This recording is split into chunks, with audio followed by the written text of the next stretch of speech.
एक बार सभी लोग कमेंट करके बताओ कि आवाज़ क्लियर आ रही है। सभी लोग यहाँ कर कमेंट कीजिए, आवाज़ आ रही क्या? ठीक है, तो स्वागत है आपका फिर से एक न्यू वीडियो में। तो आज की इस वीडियो में हम बात करने वाले कक्षा 12वीं का जो पशुपालन का आपका जो 4 मार्च 2025 को जो आपका पेपर होने वाला है, उसमें आपको कौन कौन से क्वेश्चन पढ़ना है। लेकिन यहाँ पर क्वेश्चन बताने से पहले आप सभी यहाँ पर एक बार सभी लोग कमेंट करके बताइए कि आप कैसे हो, आप सभी ठीक हो, पेपर की जो तैयारी वो अच्छे से हो रही है। आप सभी को मैंने जो क्वेश्चन बताए वो क्वेश्चन आपने पढ़ लिए है क्या? तो यहाँ पर आप सभी यहाँ पर कमेंट करके बताओगे, ठीक है। तो आइए मैं आपको यहाँ पर क्वेश्चन बताता हूँ कि आपको जो कक्षा 12वीं का जो पशुपालन का आपका जो 4 मार्च को जो पेपर होने वाला, उसमें आपको कौन कौन से क्वेश्चन पढ़ना है। लेकिन वीडियो में आगे बढ़ने से पहले मैं आपको यहाँ पर बता देता हूँ कि अगर अभी तक आपने इस वीडियो को लाइक नहीं किया, वीडियो को लाइक कीजिएगा। और अगर चैनल पर पहली बार विजिट करें, चैनल को सब्सक्राइब करके बेल आइकन ऑल पर प्रेस कर लीजिएगा। और आपका भाई इतनी आपके लिए मेहनत कर रहा है तो एक कमेंट करना बनता है। और यहाँ पर चैनल को सब्सक्राइब जरूर कीजिएगा, जिससे मैं आपको बाकी पेपर की भी तैयारी करा सकूं। और यहाँ पर अगर अभी तक आपने बोर्ड एग्जाम स्पेशल चैनल को सब्सक्राइब नहीं किया तो बोर्ड एग्जाम स्पेशल चैनल को सब्सक्राइब जरूर कर लीजिएगा।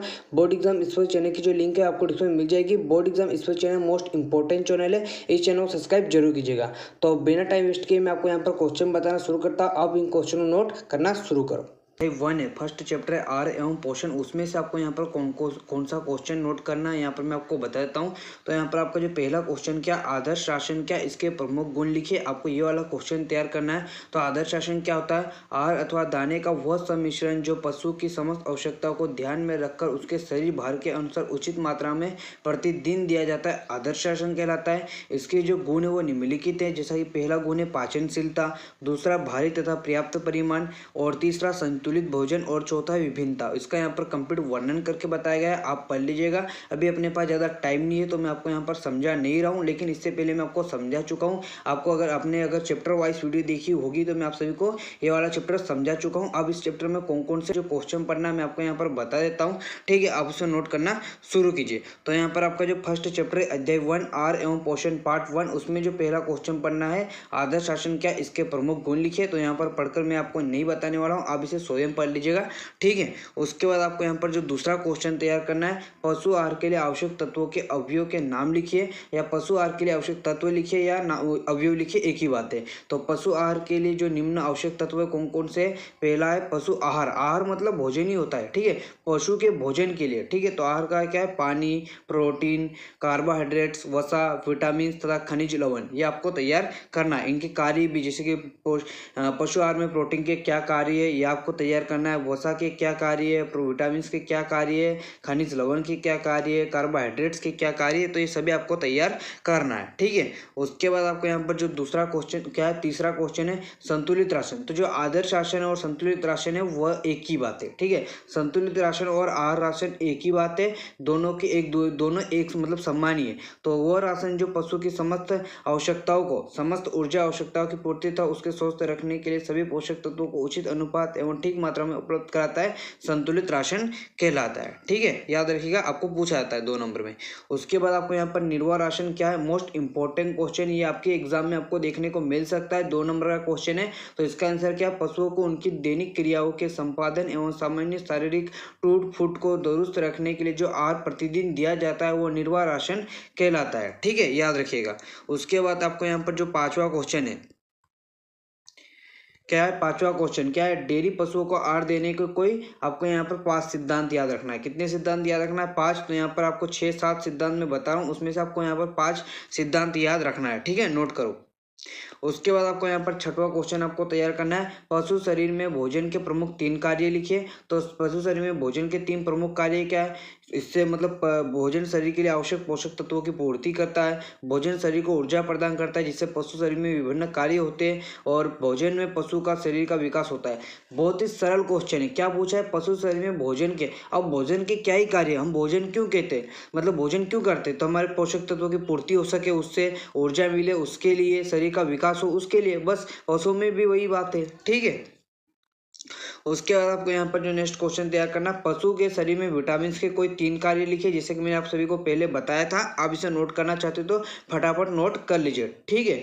उसके बाद प्रश्न 8 है, वर्धक राशन क्या, इसके 2 कार्य लिखिए। मोस्ट इंपॉर्टेंट क्वेश्चन है, आपकी एग्जाम में आपको यहाँ पर देखने को ये क्वेश्चन मिल सकता है, इसे जरूर तैयार कीजिएगा। क्या है? पशु को निर्वाह राशन के अतिरिक्त दिया जाने वाला, जैसे कि मैंने आपको पहले निर्वाह राशन बताया था, अब जो पशु को निर्वाह राशन के अतिरिक्त दिया जाने वाला आहार जो उसकी वृद्धि, उत्पादन क्षमता अथवा उसके द्वारा निष्पादित शारीरिक कार्यों को ध्यान में रखकर दिया जाता है, वर्धक राशन कहलाता है। वर्धक राशन के जो रूप में मुख्यतः दाने दिए जाते हैं। इसके कार्य निम्नलिखित है।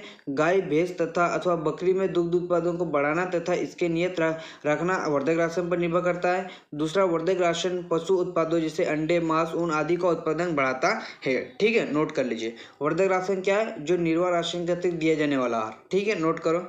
उसके बाद आपको यहाँ पर संतुलित आहार की परिभाषा बता चुका हूँ। वसा में घुलनशील किन्हीं 4 विटामिन के नाम, तो यहाँ पर आप देख सकते हो वसा में घुलनशील किन्हीं विटामिन के 4 नाम, vitamin A, vitamin D, vitamin E तथा विटामिन के। आदर्श राशन की परिभाषा बता चुका हूँ। उसके बाद वसा में घुलनशील किन्हीं 4 विटामिन के नाम, एक ही बात है, डबल डबल रिपीट हो गया है। ठीक है। आहार में प्रोटीन के 3 कार्य क्या है? आहार में प्रोटीन के 3 कार्य आपको याद करना है। शरीर में प्रोटीन के तो 3 कार्य आपको यहाँ पर बताना है। तो पहला है, पशु आहार में उपस्थित प्रोटीन द्वारा पशु के शरीर का मांस बनता है। एक युवा पशु के शरीर का लगभग 17% भाग प्रोटीन का बना होता है। दूसरा, प्रोटीन पशु आहार का संरचनात्मक ढांचा बनाता है। तीसरा, प्रोटीन दुग्ध, मांस एवं अंडा उत्पादन में महत्वपूर्ण भूमिका निभाता है। ठीक है। उसके बाद मोटा चारा किसे कहते हैं, आपको ये क्वेश्चन देख लेना है, आप यहाँ पर नोट कर लीजिए। उसके बाद आपका जो दूसरा चैप्टर है आहार एवं पोषण पार्ट 2, इसमें आपको जो पहला क्वेश्चन तैयार करना है, साइलेज किसे कहते हैं, मोस्ट इंपॉर्टेंट क्वेश्चन है। साइलेज बनाने वाली 4 फसलों के नाम लिखिए। तो यहाँ पर इसका आंसर आपको दिया गया है। अब यहाँ पर साइलेज किसे कहते हैं, आपको 2 नंबर में ये क्वेश्चन आपको देखने को मिल सकता है, तो आप इसे तैयार जरूर कीजिएगा। साइलेज वो कटा हुआ एवं गड्ढों में दबाया हुआ चारा है जिसे रसीलापन और हरापन बना रहता है। इसमें हरे चारे के सभी गुण विद्यमान रहते हैं तथा किसी भी प्रकार की सड़न एवं दुर्गंध नहीं होती है। हरे चारे की कमी होने पर इसका उपयोग हरे चारे के स्थान पर किया जा सकता है। ठीक है। तो साइलेज की यहाँ पर परिभाषा आपको मैंने समझा दिया है और साइलेज बनाने वाली 4 फसलों के नाम यहाँ पर दिया गया है, जैसे कि क्या क्या है, लोबिया, लोरसेन, जो एवं जई उपयुक्त होती है। ठीक है, नोट कर लीजिएगा। मक्का एवं ज्वार भी होती है। ठीक है। उसके बाद प्रश्न 2 क्या है, साइलेज के 3 गुण लिखिए। मोस्ट इंपॉर्टेंट क्वेश्चन है। पहला क्या है, साइलेज का प्रमुख गुण निम्न प्रकार है। साइलेज का जो पीएच मान होता है 3.5 से 4.2 के बीच होता है। दूसरा, भीनी भीनी सुहानी गंध हो तथा स्वाद थोड़ा अम्लीय होना चाहिए। उसके बाद तीसरा क्या, फुफुंदी तथा चिपचिपाहट नहीं होनी चाहिए। ठीक है। तो ये साइलेज का गुण है। उसके बाद आपको यहाँ पर प्रश्न 3 क्या, साइलेज के लाभ लिखिए। तो यहाँ पर आप देख सकते हो पहला क्या है, साइलेज चारा संरक्षण एवं भंडारण का उत्तम तरीका है जिससे हमेशा चारा उपलब्ध रखा जा सकता है। दूसरा, साइलेज बनाकर फसल के सभी पौष्टिक तत्वों को नष्ट होने से बचाया जा सकता है। ओके। तीसरा क्या है, सूखे चारे की तरह साइलेज में आग पकड़ने की संभावना नहीं होती है। तो यहाँ पर 5 गुण दिए गए, 5 लाभ दिए गए, तो आप इसे नोट कर सकते हो। ठीक है। उसके बाद प्रश्न 4 क्या है, साइलेज, जैसे साइलेज के लाभ है उसी प्रकार साइलेज की कुछ हानियां भी है। तो साइलेज से होने वाली हानियां यहाँ पर निम्नलिखित है। साइलेज बनाने के लिए तकनीकी विज्ञान की आवश्यकता होती है। साइलेज बनाने में औषधि रखने से दुर्गंध पैदा होती है। और तीसरा, विटामिन 70 की कमी रहती है। और थोड़ा सा नोट कर लीजिएगा, ये थोड़ा अब से मिटा लीजिए। ठीक है, इसे मिटा लीजिए। चौथा देखिए, पानी की अधिकतम के कारण हेक से भारी रहती है। ठीक है, नोट कर लीजिए। उसके बाद आपको यहाँ पर प्रश्न 5 क्या है, आपको पूछा जाता है बनाते समय पोषक तत्वों की हानि के विभिन्न कारणों को समझाए। तो यहाँ पर आप सभी को वर्णन करके समझाया गया, आप इसे नोट कर लीजिए। ठीक है। उसके बाद आपको यहाँ पर उत्तम हे का महत्व लिखिए। तो यहाँ पर आप सभी देख सकते हो उत्तम हे का महत्व क्या है, यहाँ पर आपको 3 महत्व दिए गए, आप इसे नोट कर लीजिए। ठीक है। उसके बाद सॉइलिंग किसे कहते हैं, इसके कोई 3 लाभ लिखिए। मोस्ट इंपॉर्टेंट क्वेश्चन है, आपके एग्जाम में देखने को मिलेगा। जैसे कि सॉइलिंग का महत्व, यहाँ पर सॉइलिंग की परिभाषा बताई गई है। उसके महत्व की बात करें तो पशुओं को ताजा और पौष्टिक चारा प्राप्त होता है। चारे का उत्पादन प्रति हेक्टेयर अधिक होता है। खेत की फेसिंग करने की आवश्यकता नहीं पड़ती है। तो यहाँ पर इसका वर्णन करके बताया गया है, आप नोट कर सकते हैं। ठीक है। उसके बाद प्रश्न 8 क्या है, भारत में साइलेज के कम चालन के 3 कारण लिखिए। तो यहाँ पर कारण बताया गया है, आप नोट कर लीजिएगा। ठीक है। उसके बाद प्रश्न 9 क्या, हे बनाने वाले आने वाली किन 3 बाधाओं के नाम लिखिए। तो यहाँ पर बताए गए, आप नोट कर लीजिए फटाफट। मैं आपको केवल यहाँ पर एक बार क्वेश्चन बता रहा हूँ जिससे आपको यहाँ पर तैयारी अभी आपको ही करना है। अभी अपने पास ज़्यादा समय नहीं है कि मैं आपको समझाऊं कि आपको ऐसे याद करना वैसे याद करना, नहीं। आप प्रश्न देखो, मैं फटाफट प्रश्न बताऊंगा, आपको पढ़ना है। आप वीडियो रोक कर पढ़ सकते हो, आपको कोई जल्दी नहीं है, लेकिन मेरे को तो आपको फटाफट बताना पड़ेगा ना। ठीक है। आप वीडियो रोक कर आप इसका स्क्रीनशॉट ले सकते हो। ठीक है। इसका PDF के बारे में जानकारी दूंगा, अब आगे बने रहेगा। ठीक है। उसके बाद प्रश्न 3 क्या, पशु चिकित्सा संबंधी औषधि एवं उपकरण, इसके इसका यहाँ पर आपको जो पहला क्वेश्चन देखना है, पशुओं को दवा देने की 3 विधियों के नाम लिखिए। तो पशुओं को दवा देने की मुख्य विधियाँ निम्न है, जैसे कि मुंह द्वारा, नाक के द्वारा, बाह्य विधि द्वारा और चाहे सुई द्वारा। तो इनमें से कोई जो भी आपको 3 विधि अच्छी लगे वो तैयार कर लीजिएगा, ठीक है। उसके बाद नेक्स्ट क्वेश्चन आपको क्या है, निम्नलिखित के उपयोग लिखिए। तो जैसे कि डॉकिंग मशीन के आपको याद करना है उपयोग, तो डॉकिंग मशीन का जो उपयोग है पशुओं की पूंछ काटने में होता है, ठीक है। तो अगर आपने देखा होगा डॉकिंग मशीन, अगर आपने देखा होगा तो इसका उपयोग पशु की पूंछ काटने में होता है। प्रोब का उपयोग जो है घाव की गहराई मापने तथा उनके अंदर दवा पहुंचाने का काम आता है। स्पूचुला यह मरहम बनाते समय मरहम पट्टिका पर दवा घोटने के लिए प्रयोग में लाया जाता है। और चौथा है थन साइपन या टीट साइपन, जिसे थनैला रोग से ग्रसित पशु के थन से दूध तथा मवाद निकालने के काम आता है। और थर्मामीटर, इसका उपयोग पशु का शरीर का तापमान ज्ञात करने के लिए किया जाता है, ठीक है। तो इसका आपको यहाँ पर एक बार पढ़ लीजिएगा, याद रह जाएगा, ठीक है। उसके बाद क्या है, उसके बाद इनके भी उपयोग करना है। योनि विच्छन स्पेकुलम योनि परीक्षण या वीर्य सिंचन के काम आता है। ट्रोकोन एवं केनुला पशुओं के पेट फूलने पर उससे हवा निकालने के लिए उपयोग किया जाता है। कैथेटर पशुओं के पेशाब बंद होने से उनसे निकलने के लिए काम आता है। सिचुला यह लेपेदार दवा को मिलाकर मलहम बनाने के काम आता है, ठीक है, नोट कर लीजिए। उसके बाद प्रश्न नंबर 4 क्या, पशु चिकित्सा में गंधक के कोई 2 उपयोग लिखे। तो इसके 2 उपयोग है, पहला है पशु की खुजली दूर करने के लिए और दूसरा दांत एवं चर्म रोगों को मरहम में बनाने में, ठीक है।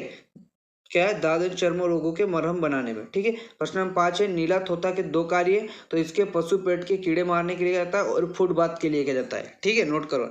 उसके बाद प्रश्न नंबर 6 क्या, अलसी एवं अरंडी तेल के एक एक उपयोग लिखे। तो यहाँ पर आप नोट कर लीजिए फटाफट इसका आंसर, ठीक है।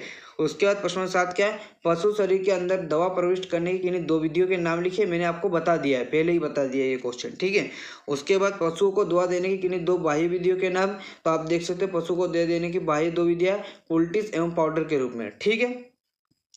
उसके बाद प्रश्न 9 क्या है, बर्डिजो केस्टर का क्या कार्य, शीर्षक का वर्णन कीजिए। तो यहाँ पर बर्डिजो केस्टर का वर्णन किया गया है, आप और बर्डिजो केस्टर और शीर्षक का वर्णन किया गया है, आप इसे नोट कर लीजिए, ठीक है। उसके बाद प्रश्न 10 क्या, पशु चिकित्सा में फिटकरी के 4 उपयोग लिखे। तो यहाँ पर पशु चिकित्सा में फिटकरी के उपयोग बताए गए, आप इसे नोट कर लीजिए, ठीक है। उसके बाद प्रश्न 11, पशु चिकित्सा में उपयोग आने वाले किन्हीं 4 यंत्रों के नाम। तो यहाँ पर जैसे खुरेरा यंत्र, प्रोब, फॉर्सेप्स, कैंची, बर्डिजो केस्टर, इसका यहाँ पर वर्णन करके बताया गया है, आप नोट कर लीजिए। उसके बाद यहाँ पर निम्नलिखित को समझाइए। तो यहाँ पर जौहरहारी, पीड़ाहारी, प्रतिजैविक, वमनकारी और कप निसारक को समझाया गया है, आप इसे नोट कर लीजिएगा, आपकी एग्जाम में देखने को मिल सकता है। उसके बाद चौथा चैप्टर है पशुओं के सामान्य रोग पार्ट 1। इसमें जो पहला क्वेश्चन क्या है, स्वस्थ पशु के प्रमुख लक्षण। तो यहाँ पर आप इसे स्वस्थ पशु के लक्षण याद कर लीजिएगा। अगर आप स्वस्थ पशु के लक्षण याद करते हो तो आपको बीमार पशु के लक्षण भी अपने आप याद हो जाएगा।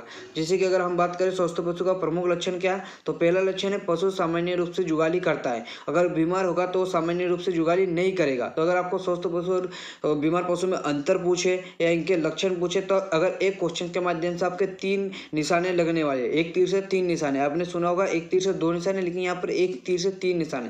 पहला, स्वस्थ पशु के लक्षण याद करोगे तो बीमार पशु के लक्षण अपने आप याद हो जाएंगे। और दूसरा क्या, स्वस्थ और आप बीमार पशु में अंतर भी लिख सकते हो। पशु का तापक्रम और श्वसन दर सामान्य रहता है, बीमार पशु में नहीं रहेगा। पशु की नाड़ी गति सामान्य होती है, बीमार पशु में नहीं रहेगी। पशु चंचल और प्रसन्न दिखाई देगा, बीमार पशु नहीं दिखाई देगा। मतलब चंचल और प्रसन्न नहीं दिखाई देगा। पशु के मल मूत्र में दुर्गंध नहीं आती है, बीमार पशुओं में आएगी। पशु का उत्पादन सामान्य रहता है, बीमार पशु में नहीं रहेगा। पशु झुंड के साथ रहकर भरपूर भोजन करता है, बीमार पशु नहीं करेगा। अब देखो मैं आपको बीमार पशु के लक्षण बताता हूँ, ठीक है। आप देखिएगा क्या है, बीमार पशु जुगाली करना बंद कर देता है। जैसे कि जो स्वस्थ पशु रहता है, बीमार पशु मतलब स्वस्थ पशु सामान्य रूप से जुगाली करता है।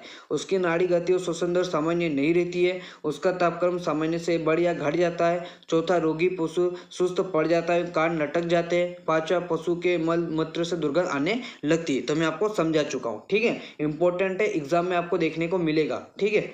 उसके बाद पशुओं का स्वास्थ्य अच्छा नहीं होने के कोई 3 कारण, अगर मतलब पशु बीमार क्यों होता है तो उसके यहाँ पर कारण बताए गए हैं, आप नोट कर लीजिएगा, ठीक है। उसके बाद क्या है, पशुओं में संक्रामक तथा छूत के रोगों के फैलने की रोकथाम और बचाव के 4 उपाय लिखे। तो यहाँ पर आपको मैं 7 उपाय बता रहा हूँ, उसमें से 4 अच्छे से याद कर लीजिएगा, ठीक है। उसके बाद क्या है, पशु प्लेग रोग का कारक, लक्षण तथा उपचार लिखिए। तो पशु प्लेग रोग का जो कारक है क्या है, अल्ट्रा विजिबल वायरस है और इसके लक्षण और उपचार यहाँ पर बताए गए। आप जरूर 2 लक्षण और 2 उपचार याद कर लीजिएगा, ठीक है। उसके बाद क्या है, प्रश्न 6 क्या है, खुरपुका मुंहपुका रोग की पहचान के 4 मुख्य लक्षण लिखिए। तो यहाँ पर खुरपुका मुंहपुका रोग के मुख्य लक्षण यहाँ पर 5 दे रहा हूँ, उसमें से 4 तैयार कर लीजिएगा, ठीक है। उसके बाद आपका जो 5वां चैप्टर है पशुओं के सामान्य रोग पार्ट 2, उसमें आपको जो पहला क्वेश्चन देखना है, पशुओं में विष ज्वर रोग के लक्षण एवं उसकी रोकथाम विधियों का वर्णन कीजिए। या यूं कहिए कि पशु के एंथ्रेक्स रोग के लक्षण, रोग कारक एवं रोकथाम के उपाय पर प्रकाश डालिए। तो यहाँ पर डाला गया, आप इसे नोट कर लीजिए, ठीक है। उसके बाद यहाँ पर थैलेरा रोग के आपको कारक, लक्षण, जांच की विधि एवं उपचार देखना है, तो आप इसे क्वेश्चन को भी नोट कर लीजिएगा, ठीक है। उसके बाद आपको यहाँ पर प्रश्न 3 क्या है, पशुओं में किन्हीं 2 जीवाणु जनित रोगों के नाम लिखिए। तो यहाँ पर आप देख सकते हो, पहला क्या है, गोल घोटू, ये किससे होता है, इसका रोग कारक क्या है, पास्चुरेला बोवी सेप्टिका, ठीक है। दूसरा विष ज्वर, बेसिलिस एंथ्रिस, तीसरा थैलेरा रोग, स्टेफाइलो कोकाई, और चौथा लंगड़ी रोग, क्लोस्ट्रीडियम सेवई, ठीक है, नोट करो। उसके बाद प्रश्न 4 क्या है, गोल घोटू रोग के कारक, लक्षण तथा उपचार यहाँ पर आपको बताया गया, नोट कर सकते हो, ठीक। क्वेश्चन है पशु की जांच या महत्व के उद्देश्य लिखिए। तो पशु की जांच के जो महत्व जो निम्नलिखित है, जैसे कि पहला क्या, स्वास्थ्य की जानकारी प्राप्त करने में सहायक होता है, और दूसरा पशु के संभावित उत्पादन की जानकारी में सहायक, तीसरा पशु आहार नियत करने में सहायक होता है। तो यहाँ पर 6 बता रहा हूँ, उसमें से 4 अगर आप तैयार करना चाहते हो तो कर सकते हो, जैसे कि उत्पादन के अनुसार राशन की व्यवस्था करने में उपयोगी होता है, ठीक है, नोट कर लीजिएगा। उसके बाद दूसरा क्वेश्चन है, उत्तम पशु के चयनकर्ता के 6 आवश्यक गुण लिखिए। मोस्ट इंपॉर्टेंट क्वेश्चन है, आपको केवल 4 गुण याद कर लीजिएगा। मोस्ट इंपॉर्टेंट क्वेश्चन है, आपके एग्जाम में 100% आपको देखने को मिलेगा। पहला क्या, निर्णायक को पशु की नस्ल के विषय में पूर्ण जानकारी होनी चाहिए। दूसरा, निर्णायक में अपने निर्णय पर अडिग रहना चाहिए। तीसरा, निर्णायक अनुभवी होना चाहिए। और चौथा, पशु के वांछनीय तथा अवांछनीय गुणों की परख की योग्यता होनी चाहिए। निर्णायक को कार्य में रुचि होना अनिवार्य है, ठीक है। उसके बाद प्रश्न 3 क्या, उत्तम दुधारू गाय या भैंस के प्रमुख लक्षण लिखिए, या उत्तम गाय के कोई 12 लक्षण लिखिए। तो आपको ये, अगर आपको उत्तम दुधारू गाय या भैंस के लक्षण पूछे तो आप ये लक्षण लिख सकते हो। यहाँ पर 10 लक्षण दिए गए, जिसमें से आपको कितने 5 लक्षण याद करना है। तो दूध और देने वाली गाय और भैंस के उत्तम लक्षण निम्नलिखित है, जिसमें आपको यहाँ पर 12 लक्षण दिए गए, उसमें जो भी आपको 5 अच्छे लगे वो तैयार कर लीजिएगा, ठीक है। इतना बड़ा क्वेश्चन नहीं है, यहाँ पर मैं आपको क्या है ऑप्शन दे रहा हूँ कि आपको कौन कौन से याद करना है, आपको जो अच्छा लगे, 12 में से जो 5 अच्छे लगे वो याद कर लीजिएगा, ठीक है। उसके बाद प्रश्न 4 क्या है, गर्भवती गाय के प्रमुख लक्षण लिखिए। या यूं पूछे कि गाभिन भैंस के प्रमुख 5 लक्षण बताइए। तो यहाँ पर आपको 6 लक्षण दे रहा हूँ, उसमें से आपको जो 5 अच्छे लगे वो तैयार कर सकते हो, ठीक है, नोट कर लीजिए। उसके बाद यहाँ पर आपको जो नेक्स्ट क्वेश्चन तैयार करना है, ऋतुमय गाय या भैंस के प्रमुख लक्षण लिखिए। अब यहाँ पर मैं ऐसा नहीं कि पता है मुझे कि आपको गाय या भैंस की जो अगर ऋतुमय गाय है तो उनके लक्षण सेम ही होते हैं, चाहे भले वो गाय हो या भैंस। तो ये क्वेश्चन में आपको अलग अलग भी बता सकता था, लेकिन आपको यहाँ पर कोई दिक्कत ना हो, आप एक क्वेश्चन के एक तीर से 2 निशाने मार सके, इसलिए मैं आपको यहाँ पर एक साथ बता रहा हूँ, ठीक है। तो आप नोट कर लीजिए। उसके बाद प्रश्न 6 क्या, स्कोर कार्ड की कोई 3 उपयोगिता बताइए। तो सबसे पहले तो यहाँ पर स्कोर कार्ड होता क्या है, यहाँ पर आप सभी लोग कमेंट करके बताओ कि स्कोर कार्ड क्या होता है। उसके बाद ये जो 3 उपयोगिता भी यहाँ पर मैंने बताई उसे तैयार कर लीजिएगा, ठीक है। उसके बाद प्रश्न 7 क्या है, पशु की जांच करने की विधियाँ बताइए। तो पशु की जांच करने की जो निम्नलिखित विधियाँ ये है, जैसे कि वंशावली जांच विधि, समूह जांच विधि, संताति जांच विधि, गुणांकन जांच विधि और पारिवारिक जांच विधि। इसमें से 3 विधि को अच्छे से तैयार कर लीजिएगा, इनका वर्णन भी याद कर लीजिएगा। अगर आपके पास गाइड होगा तो उसमें बताया गया है, आपके पास बुक होगी तो उसमें बताया होगा, अब वहां से देखकर याद कर सकते हो, ठीक है। उसके बाद अध्याय 7 मछली पालन एवं प्रबंध, इसमें जो पहला क्वेश्चन है, रोहू मछली, मछली की नस्ल होती है। रोहू मछली की 2 विशेषता आपको बताना है। रोहू मछली की 2 विशेषता आपको यहाँ तैयार करके जाना है, क्योंकि ये आपको 2 नंबर में देखने को मिल सकता है। तो ये कतला के बाद दूसरी सबसे तेज गति से वृद्धि करने वाली मछली है। तो जो कतला भी एक मछली की नस्ल है। तो जो कतला नस्ल की जो मछली होती है वो पहली मछली है, ये दूसरे नंबर पर आती है जो सबसे तेज गति से वृद्धि करती है। और इसका शरीर लंबा, किसका, रोहू मछली का जो शरीर होता है लंबा तथा पिछले सतह पर नीले या भूरे धूसर रंग का होता है, ठीक है। उसके बाद यहाँ पर जैसे कि अभी बताया था, कतला मछली की आपको यहाँ पर विशेषता बताना है। तो कतला मछली की विशेषता यह तीव्र गति से वृद्धि करती है, इनका शरीर बड़े बड़े सल्कों से ढका रहता है। तो यहाँ पर 4 बता रहा हूँ, उसमें जो 2 अच्छे लगे वो याद कर लीजिएगा, ठीक है। उसके बाद प्रश्न 3 क्या, मछलियों के 2 रोगों के नाम लिखिए। तो मछलियों के जो 2 प्रमुख रोग है, मत्स्य क्षय रोग और विषाणु रक्त स्त्राव विषाक्तता, ठीक है, नोट कर लीजिए। उसके बाद प्रश्न 4 क्या है, मछली पालन व्यवसाय की प्रमुख समस्या बताइए। तो यहाँ पर मछली पालन की जो प्रमुख समस्या यहाँ पर बताई गई, आप नोट कर सकते हो।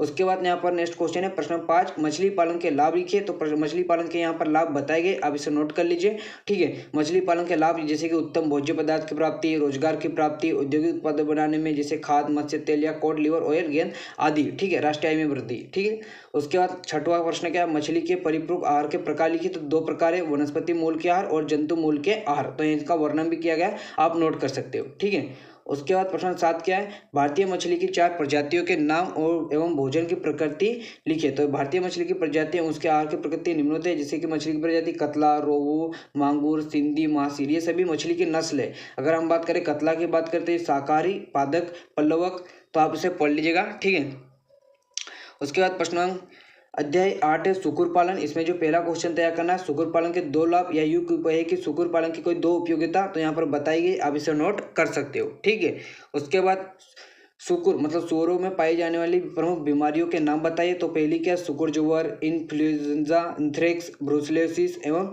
टीनियासिस। ठीक है, नोट कर लीजिए।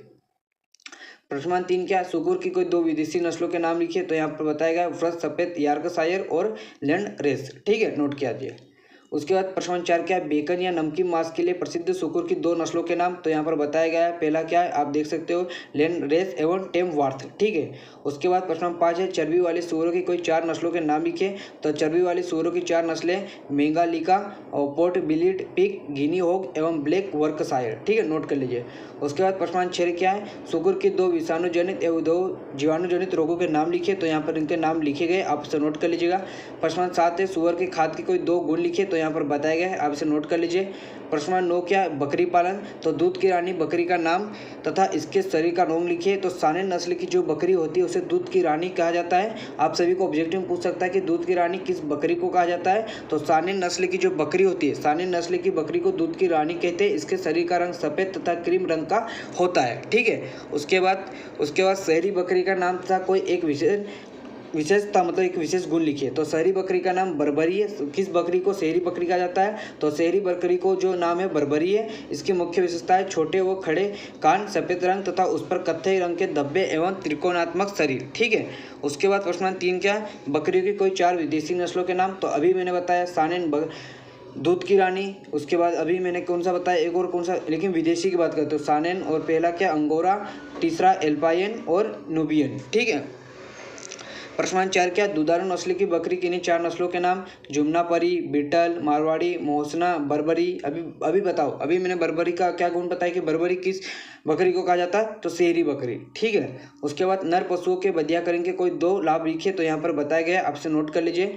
उसके बाद आपको यहाँ पर जो नेक्स्ट क्वेश्चन तैयार करना है, जमुनापारी और बर्बरी बकरी में कोई 2 अंतर आपको याद करना है। तो यहाँ पर जमुनापुरी और बर्बरी बकरी में अंतर बताया गया है, आप इसे पढ़ लीजिएगा। ठीक है, उसके बाद प्रश्न 7 है, सानेन की प्रमुख विशेषता है, जो दूध की रानी सानेन बकरी है उसके यहाँ पर आपको विशेषता बताना है। तो आप इसे नोट कर लीजिए। ये याद रखिएगा कि जो सानेन बकरी मूल रूप से स्विट्जरलैंड में होती है। ठीक है, और ये संसार में दूध की रानी के नाम से जानी जाती है। तो आप इसे नोट कर सकते हो। ठीक है, उसके बाद कश्मीरी बकरी, पश्मीना की विशेषता लिखिए। तो इसका नोट कर लीजिएगा, मोस्ट इंपॉर्टेंट क्वेश्चन है। ठीक है, फिर अध्याय 10 भेड़ पालन। इसमें जो पहला क्वेश्चन तैयार करना है, बीकानेरी भेड़ का मूल स्थान तथा कोई एक विशेषता आपको बताना है। ठीक है, उसके बाद प्रश्न 2 है, हिसार ढेर भेड़ की कोई 2 पहचान बताना है। तो यहाँ पर बताया गया, आपसे नोट कर लीजिए। प्रश्न 3, मध्य प्रदेश में पाली जाने वाली भेड़ की 4 नस्लों के नाम लिखिए। तो यहाँ पर मारवाड़ी, चोकला, नाली तथा मालपुरा, आप इसे नोट कर सकते हो। उसके बाद प्रश्न 4 है, भेड़ की कारपेट ग्रेट नस्लों के कोई 3 नाम लिखिए। तो यहाँ पर नाम दिए गए, आप इसे नोट कर लीजिए। प्रश्न 5 है, मांस हेतु पाले जाने वाली भेड़ की 2 नस्लों के नाम लिखिए। तो यहाँ पर बताए गए, आपसे नोट कर लीजिए।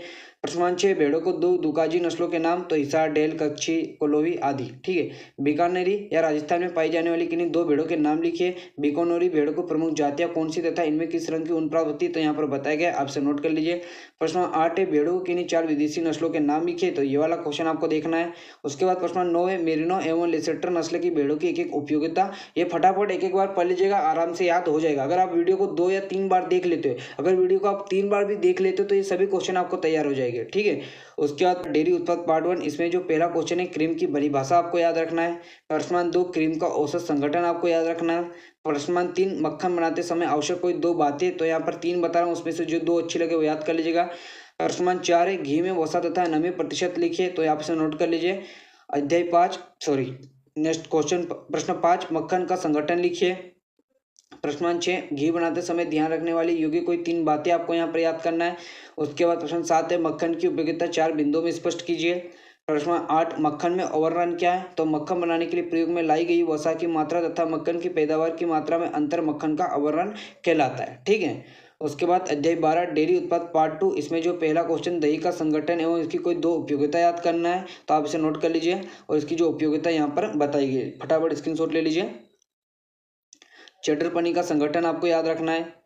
रबड़ी का औसत संगठन याद रखना है, पिछले साल पूछा गया था। जामुन किसे कहते हैं? अच्छे जामुन की कोई 2 विशेषता लिखिए, मोस्ट इंपॉर्टेंट क्वेश्चन है, पढ़ लीजिएगा। प्रश्न नंबर 5, खोआ का संगठन लिखिए।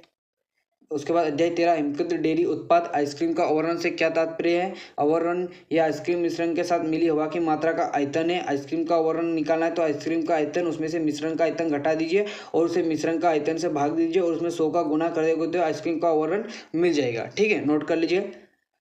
आइसक्रीम का औसत संगठन, यहाँ पर आइसक्रीम का जैसे कि आइसक्रीम में वसा, लस्सी ठोस, चीनी, स्थायी कारक, ठोस नमक, वसा 10 से 12%, 11 लस्सी ठोस, चीनी 15%, स्थायी 0.5, ठोस 0.5, नमक 0.01। ठीक है।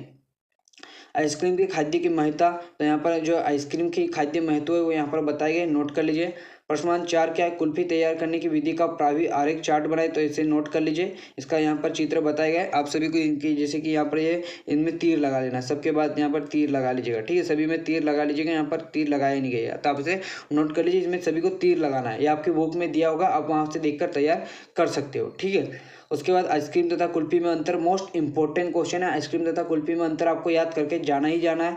ठीक है। उसके बाद प्रश्न 6, कुल्फी का औसत रासायनिक संगठन आपको बताना है, तो आप इसे नोट कर लीजिए। उसके बाद प्रश्न नेक्स्ट क्वेश्चन जो अध्याय 14 है, संगठित डेयरी उत्पाद, उसमें जो पहला क्वेश्चन है, फुहार शुष्कन विधि के कोई 3 लक्षण, या यूं कहे कि दुग्ध चूर्ण बनाने के लिए फुहार शुष्कन विधि को समझाए, तो यहाँ पर समझाया गया है, आप इसे नोट कर सकते हो। प्रश्न 2 है, संगठित दूध की परिभाषा तथा तैयार करने की विधि बताए, तो आप इसे नोट कर लीजिए। उसके बाद प्रश्न 3 क्या है? दुग्ध चूर्ण बनाने के कोई 3 उद्देश्य लिखे, तो यहाँ पर इनका वर्णन किया गया है, आप इसे नोट कर सकते हो। उसके बाद प्रश्न 4 क्या? संगठित दूध के कोई 4 उपयोग लिखे, तो आप इसे नोट कर लीजिए। उसके बाद प्रश्न 5 है, दुग्ध चूर्ण किसे कहते हैं? परिभाषा लिखिए, तो दुग्ध चूर्ण की परिभाषा यहाँ पर बताई गई है, आप इसे नोट कर लीजिए। प्रश्न 6, दुग्ध चूर्ण या सेपरेटा दुग्ध चूर्ण का संगठन बताइए, तो नोट कर सकते हो। उसके बाद अध्याय 15, डेयरी उत्पादों का विपणन, उसमें जो पहला क्वेश्चन तैयार करना, राष्ट्रीय सहकारिता विकास निगम पर संक्षिप्त टिप्पणी लिखिए, तो आपको यहाँ पर ये 4 नंबर का क्वेश्चन देखने को मिल सकता है। ठीक है। दुग्ध का भंडारण या संचालन किसे कहा जाता है, आप नोट कर लीजिए। डेयरी विकास में NABD की भूमिका का उल्लेख कीजिए, जैसे कि NABARD का फुल फॉर्म क्या होता है? National bank of agriculture and rural development. ठीक है, याद रखिएगा। ठीक है। भारतीय डेयरी निगम के कार्य का वर्णन यहाँ पर किया गया है, आप नोट कर लीजिए। फिर प्रश्न नंबर 5 है, डेयरी विकास से संबंधित किन्हीं 3 राष्ट्रीय स्तर के डेयरी संघों के नाम लिखिए, तो यहाँ पर निम्नलिखित है। पहला पशु खाद्य निर्माता संघ, अखिल भारतीय डेयरी पशु उत्थान संघ, भारतीय पशु चिकित्सा संघ। ठीक है, नोट कीजिए।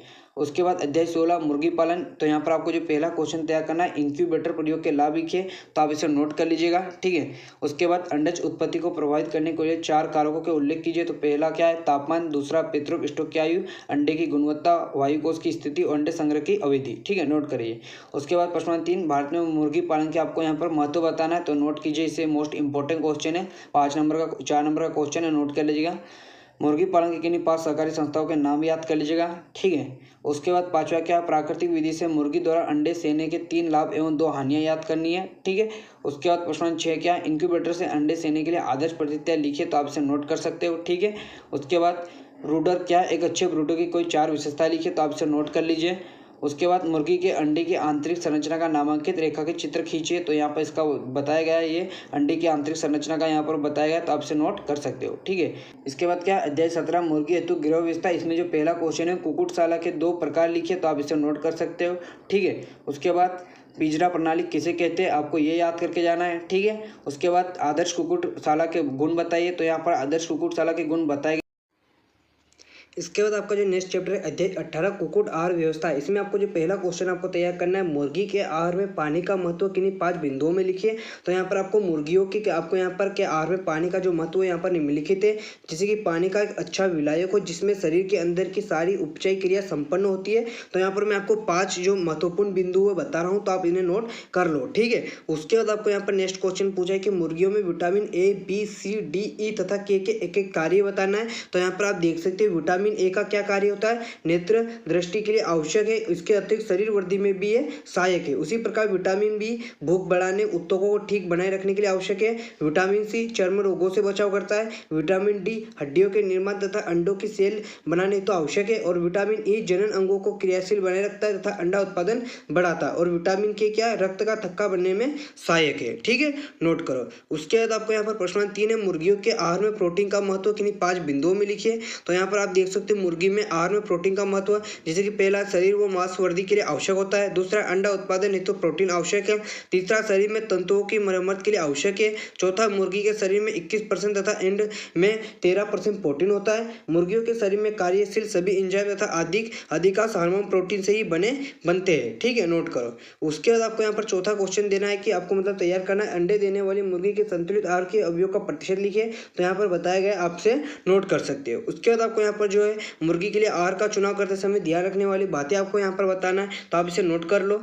उसके बाद आपको यहाँ पर आपका जो अध्याय 19 है कुक्कुट रोग 1, इसमें आपको जो पहला क्वेश्चन तैयार करना है, मुर्गियों में होने वाले 3 विषाणु रोगों के आपको नाम बताना है। तो जैसे कि कौन कौन से, रानीखेत, चेचक और लकवा। अब ये तीनों यहाँ पर फटाफट कमेंट करके बता दो कि यहाँ पर ये जो मैंने आपको यहाँ पर बताया वो याद हुई कि नहीं। फटाफट आप ये तीनों यहाँ पर कमेंट करो, रानीखेत, चेचक और लकवा, ठीक है, तो आपको याद हो जाएगा, ठीक है। उसके बाद आपको यहाँ पर मुर्गियों को रोक लगाने पर दी जाने वाली किन्हीं 4 दवाओं के नाम बताना है। तो यहाँ पर आप देख सकते हो, यहाँ पर दिया गया है, नोट करो। मुर्गियों में ग्रीष्म काल में होने वाले किन्हीं 2 रोगों के नाम आपको यहाँ पर याद करना है। तो यहाँ पर मैं 4 बता रहा हूँ, उसमें से आपको जो अच्छे से 2 याद हो जाए वो याद कर लो। उसके बाद चौथा क्वेश्चन है, मुर्गियों में फाउल पॉक्स रोग के आपको यहाँ पर लक्षण याद करना है। तो फाउल पॉक्स रोग के लक्षण आपको यहाँ पर बताए गए, तो आप नोट कर सकते हो, ठीक है। उसके बाद आपको यहाँ पर निम्नलिखित बीमारियों के लिए कारणीभूत जीवों के नाम बताना है। तो जैसे किलनी बुखार, तो किलनी बुखार के लिए जो कारणीभूत जीव है वो क्या है, स्पाइरो कीटा गेली नेरम, ठीक है। उसी प्रकार पुलोरम और फाउल पॉक्स का भी आप याद रखिएगा। उसके बाद आपका जो लास्ट चैप्टर अध्याय 20 कुक्कुट रोग पार्ट 2, उसमें आपको जो पहला क्वेश्चन तैयार करना है, रानीखेत बीमारी के बारे में निम्नलिखित जानकारी दीजिए। तो रोग कारक, प्रमुख लक्षण और रोकथाम के आपको उपाय बताना है। तो रानीखेत बीमारी होती है उसका रोग कारक आपको बताना था। इसका रोग कारक क्या है, आप यहाँ पर देख सकते हो, पारामीकोक्सोवायरस। और यहाँ पर इसका जो प्रमुख लक्षण है, तो यहाँ पर आप देख सकते हो लक्षण इसके दिए गए, और इसके जो उपाय है, इसका उपचार कैसे किया जा सकता है वो भी यहाँ पर बताया गया, तो आप इसे नोट कर सकते हो। बहुत ही अच्छे से आपको यहाँ पर सरल तरीके से मैंने आपको यहाँ पर लिख कर बताया, तो आप इसे नोट करो। और आपका भाई इतना आपके लिए इतनी मेहनत कर रहा है, तो वीडियो को अगर अभी तक आपने लाइक नहीं किया, वीडियो को लाइक कीजिएगा। और चैनल को सब्सक्राइब नहीं किया तो चैनल को सब्सक्राइब कर लीजिएगा, और वीडियो को शेयर जरूर कर लीजिएगा। दूसरा क्वेश्चन है, मुर्गियों में बर्ड फ्लू रोग का कारण, लक्षण तथा रोकथाम के उपाय। मोस्ट इंपॉर्टेंट क्वेश्चन है, तैयार कीजिएगा। मुर्गियों में विभिन्न रोगों के रोकथाम के उपाय आपको यहाँ पर बताना है। मुर्गियों में टीकाकरण के महत्व 3 बिंदुओं में लिखिए। ऐसी कोई क्या है बीमारी के नाम लिखिए जिसमें टीकाकरण से बचाव होता है, ठीक है, नोट करो। बर्ड फ्लू रोग क्या है, इसके 4 लक्षण लिखे। तो मोस्ट इंपॉर्टेंट क्वेश्चन है, जरूर तैयार कर लीजिएगा। और आपने पार्ट 1 वीडियो नहीं देखी तो पार्ट 1 वीडियो जरूर देख लीजिएगा। छठवां क्वेश्चन है, चिरकालिक श्वसन रोग का आपको यहाँ पर रोग कारक, 3 लक्षणों, बचाव के 2 उपाय बताना है। 7वां क्वेश्चन भी तैयार कर लीजिएगा। 8वां क्वेश्चन नोट करो। 9वां भी, मुर्गियों को बावी परिजीवी से बचाने की उपाय ऊंचाई लिखिए, 5 उपाय लिखिए, ठीक है। पीडीएफ डाउनलोड करना चाहते हो तो आप हमारे टेलीग्राम चैनल रूपेश क्लास पर जाकर डाउनलोड कर सकते हो। जहाँ तो इसका जो पीडीएफ कंप्लीट पीडीएफ है वो टेलीग्राम चैनल रूपेश क्लास पर अपलोड कर दिया गया है, तो आप टेलीग्राम चैनल पर जाकर इसका जो पीडीएफ डाउनलोड कर सकते हो। इसके अलावा कुछ डाउट या क्वेश्चन है तो हम इंस्टाग्राम पर आकर डीएम कर सकते हो। और अगर आपने इस वीडियो को अभी तक लाइक नहीं किया तो वीडियो को लाइक कर दीजिएगा, और चैनल को सब्सक्राइब नहीं किया तो चैनल को सब्सक्राइब करके बेल को ऑल पर प्रेस कर लीजिएगा, जिससे आपको यहाँ पर बाकी की वीडियो भी मिलती रहेगी, ठीक है। तो वीडियो को लाइक कीजिएगा, चैनल को सब्सक्राइब कीजिएगा, बेल को ऑल पर प्रेस कीजिएगा। मिलते वीडियो में, जय हिंद।